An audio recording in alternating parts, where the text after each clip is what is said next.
I am a bear, and this is my first day in human society. I was born in the beautiful forests of Peru, where my aunt and uncle brought me up. Our daily task was to pick fresh oranges and boil them down to make sweet marmalade. Every time my aunt and uncle stirred the marmalade in the pot, they would talk about how the explorers in London would love it if they tasted it. They have been saying these words for over 40 years. I hung in a tree, listening to these words repeated every day, with Tower Bridge in the only crystal ball in the house, thinking about how boring the grown-up world is and what's so great about London, until an earthquake shattered our peaceful life. My aunt and uncle ran out with me as the world shook before our eyes. Suddenly, my uncle saw that our house had been hit by a tree. He turned around and resolutely tried to save the old house. After the earthquake, my aunt and I woke up, and all that was left of our home was rubble, and nothing was left of the jam that had been simmering for over 40 years. And where my uncle had disappeared, there was now only a red hat. It was given to him by the London Explorer. After her heartbreak, my aunt thought of joining the Explorer, but she was too old to walk and had to wait for news of me in a nursing home. She wore that hat for me, a token from my uncle and him. I hid in the container and watched myself being lifted up and down, and so a month went by, and after I had eaten the last bottle of jam I had with me, I finally arrived in London. The cruise ship loaded with cargo was a lot bigger than I thought it would be, and I darted into the bag next to it, only to be picked up. This is the train station. London. I remembered what my aunt had said, that London's train stations were full of homeless children, and that at times like these there would be adults willing to adopt them as their own. I looked up at the people passing by, expecting their eyes to stop for me. All through the night, the last train stopped, and a family of 4 passed in front of me. I raised my smile again, but they didn't even look at me. Maybe I did something wrong, I thought. I may have to sleep next to the trash can tonight. But the lady who had just passed by turned around and came back. She asked me why I didn't go home. Go home? I don't seem to have a home. I haven't found a home in London yet. I saw the softness in my hostess's eyes and the curiosity of the little boy. Why don't we find you some help? Oh, yes, please. If you're sure it's no trouble. Of course it isn't. Is it, darling? Not at all. Mr. Brown didn't look too eager to deal with me and asked my name out of politeness. My name is... Right.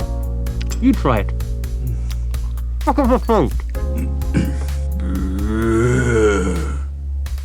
Mr. Brown, that is extremely rude.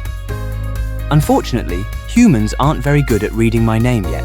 So, while my hostess was asking for my name again, I offered that they could give me an English name. Paddington. Paddington.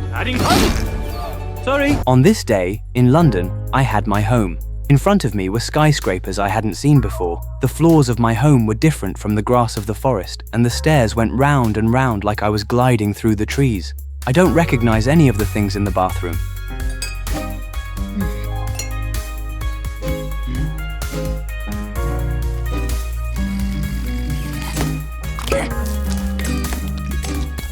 What water is so bad? Luckily, there's more here. This round thing got stuck in my head, and when I pulled it out with force, things got uncontrollable.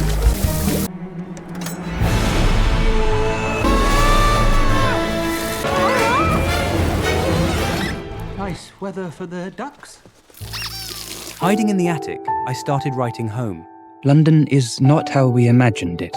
It's hard to see where a bear could ever belong in such a strange, cold city. They wanted to turn me over to a government agency, and I didn't know where else I could go after tonight. Just when I was lost, Mrs. Brown came to me. I told her about our agreement between the bear and the explorer, and she was suddenly very happy and promised to help me find the explorer. The next day, I followed Mr. Brown's family out. There were rows and rows of silver and doors that would pinch me. Mrs. Brown took me to the promised antique store, and the owner of the place told me about his experience coming to London, which was a lot like mine. Seriously, I kind of missed Aunt Lucy too. The store manager checked the hat and told me the good news. These markings mean that it was made for a member of the Geographers Guild, the very old Explorers Club. To make a good impression on the Explorers Club, they're going to dress me up. A bath, a blow-dry, and a Mr. Brown coat for me. Wooden buttons for ease of pull. And these 2 sandwich compartments are an excellent idea. You look like one of the family. Mr. Brown took me to the Institute of Geographers, and this woman in green wouldn't let us in. But I'm a 3-foot-tall bear, and my presence made getting into the archives no mean feat. It's just that Mr. Brown might need to dress up a bit.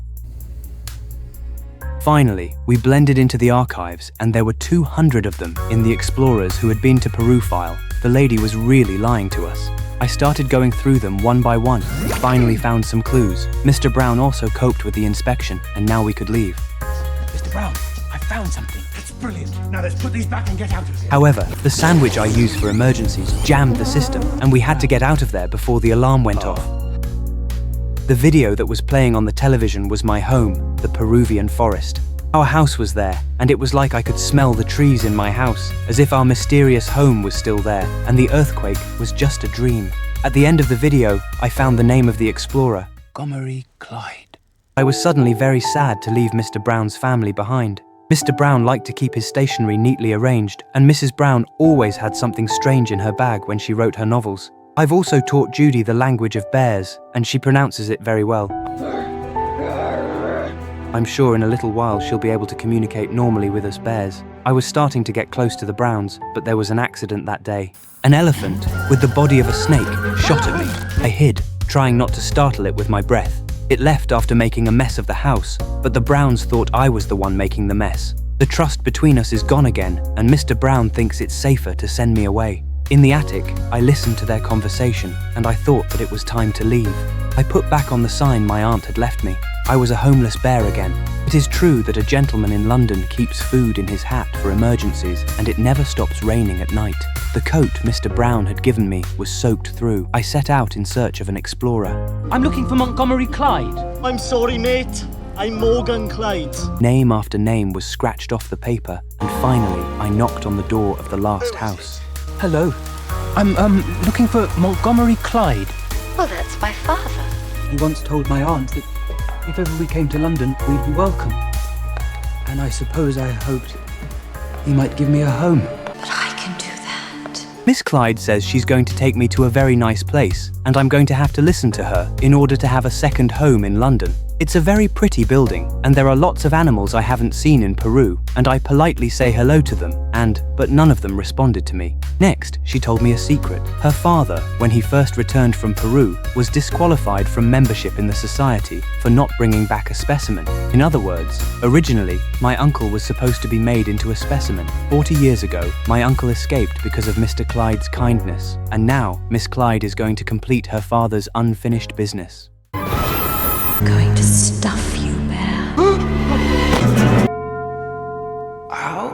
The moment I fell down the stairs, I dreamed of the forests of Peru. The cold wooden planks weren't as comfortable as sleeping in the trees or in the attic of the Brown's house. And just when I thought I'd met God, It's just, you sound a lot more like Mr. Brown than I imagined. It is Mr. Brown. he stood outside the window and sincerely apologized to me. Turns out they've been looking for me the whole time I've been gone. At this moment, Miss Clyde pulled the main switch. Paddington, get out of there! Miss Clyde wouldn't let me off the hook so easily. In a panic to escape, I burrowed into the pipe. Thinking of the vacuum cleaner Ms. Bird had used earlier, I climbed up as fast as I could with the 2 vacuum cleaners in the operator's room. That's just the pipes. That's not pipes. That's Bear. Judy's voice came from a distance, and I gave her a quick response. See, He's going for learning the break. another language is still important.